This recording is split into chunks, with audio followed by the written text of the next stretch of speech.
Mr. Fernandez, can I start with you? Why have far-right influencers like Tommy Robinson and self-styled misogynists like Andrew Tate, both of whom have spread harmful content online, why have they been readmitted to X? Yeah, that's a good question. Why is Andrew Tate and Tommy Robinson still on X? Now that was Labour MP for Rochdale, Paul Waugh, asking Wilfredo Fernandez, brilliant name, Senior Director for Government Affairs, X I suppose you could say. And what he had to say about this subject was very interesting for me. Fernandez, can I start with you? Why have far-right influencers like Tommy Robinson and self-styled misogynists like Andrew Tate, both of whom have spread harmful content online, why have they been readmitted to X?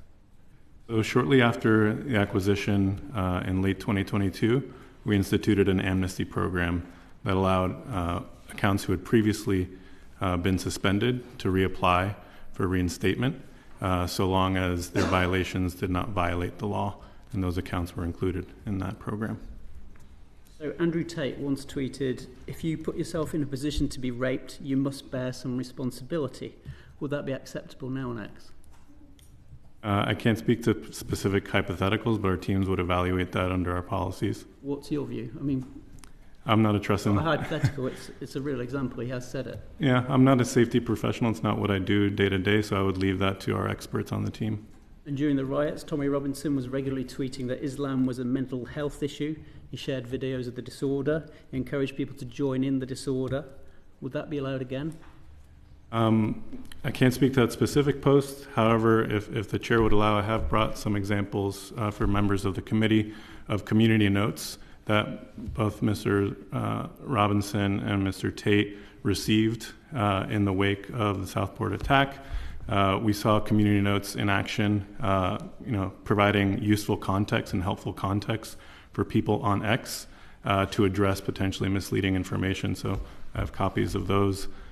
Should the chair oblige us in sharing that with the committee? We can accept that as evidence. We can accept that as written evidence. How many copies do you have? I mean, how many examples are there? There are 5 examples of community notes focused on the Southport incident, and yes, I have copies for members of the committee if they would so like. And another question to Mr. Law. Shortly after the Southport attack, TikTok's others search for bar spread misleading content, such as an incorrect name of the attacker. Why did that happen, and what have you done to make sure that doesn't happen again? Sure. So the particular example that you're referring to was, as you say, an incorrect name of the attacker in the suggested search bar. Now, to take a step back, search suggestions are generally auto-generated on the basis of what people are searching for. And in that particular example, we were notified about it on the 30th of July. It was removed from suggested search that evening, and then it was taken down as a search result altogether the following day. Now, would I have liked that to have been faster? Yes, absolutely. But I would highlight 2 things. The first is that in the immediate aftermath of the attack itself and then subsequent protests, our main focus was on moderating the videos themselves that contain content. So there's a search term, it will obviously return videos, and our main focus was on making sure that video content itself wasn't spreading any violative content that would breach any of our guidelines. So I think that's the first point. The second point is that in response to that, we also during the period of time added search interventions so that when people were searching for things related to Southport, things related to protest, either those search terms were blocked or they came up with a result that then linked to further resources, tools and tips around mis and disinformation, including with some of our fact-checking partners. So yeah, they've allowed them back on to restart polluting the platform with their toxic bile and hatred. I also found his reply about the Andrew Tate tweet fascinating, especially when asked what was his own personal view. And his reply was quite pathetic, wasn't it?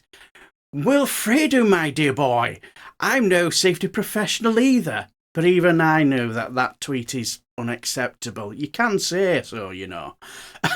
Also, this bollocks on, community notes.